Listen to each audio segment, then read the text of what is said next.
So mga tol, muli na naman po nakatanggap ng award si Undisputed Super Bantamweight World Champion na Oya Inoue sa ginanap po kasi kagabi na 2025 Professional Boxing Annual Award Ceremony sa Tokyo, Japan. Nakatanggap po ng parangal si Inoue bilang MVP.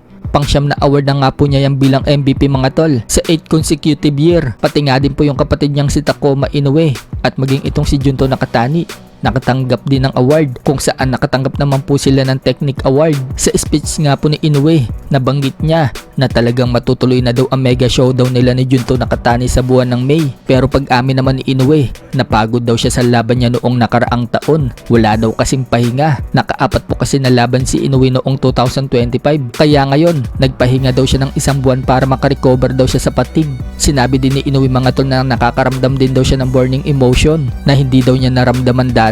At minsan, hindi daw siya namomotivate, kaya kinailangan daw talaga niya magpahinga. Pagdating naman daw sa mga laban niya, wala naman daw damage yung katawan niya. Nakatanggap lang daw siya ng konting malinis na patama. Sa kabilang banda naman mga tol, tumalo po kay former 3 Division World Champion General Casimero na si Kyonosuke Kameda. Sinabing gusto umano nito makalaban ng kasalukuyang WBO Featherweight World Champion Mexican Rafael Espinosa. Sa post po kasi ni Kyonosuke Kameda mga tol, aniya kapag nanalo daw siya sa titulo, gusto daw niya labanan itong si Espinosa. Aminado naman daw siyang malakas itong si Espinosa, pero marami daw siya nakikitang butas kay Espinosa na pwede niyang samantalahin. Dahil po sa pahayag ni Kyonosuke Kameda, binara po siya ng kapwa niya Japanese fighter. At sinabi sa kanya na talunin muna daw nito si Luis Nery bago daw ito magsalita ng ganyan. Niwala nga daw ito sa top 10 rankings. At hindi daw ibig sabihin na tinalo niya si Casimero sa catchweight, magsasalita na daw ito ng ganyan.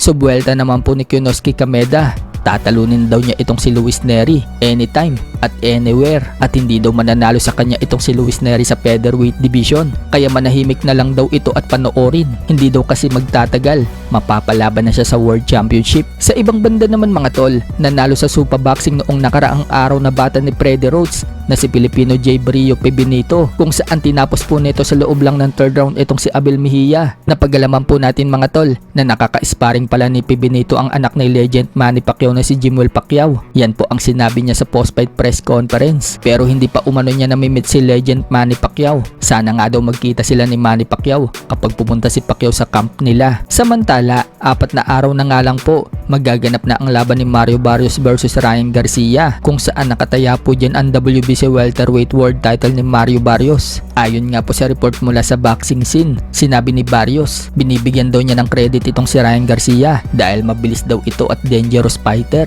at gutom dahil hindi pa ito nagiging world champion. Pero ganun pa man, marami na daw siya nakasagupang malakas at alam daw niya kung paano manatiling matatag, at alam din daw niya kung paano niya basagin yung opponent niya. Hindi lang daw siya champion, isa nga daw siya sa pinaka-the best sa 147 pounds division. Alam daw niya malakas itong si Garcia, pero makikita daw natin sa ring, ready daw siyang lumusong sa apoy at panatilihin ang kanyang titulo.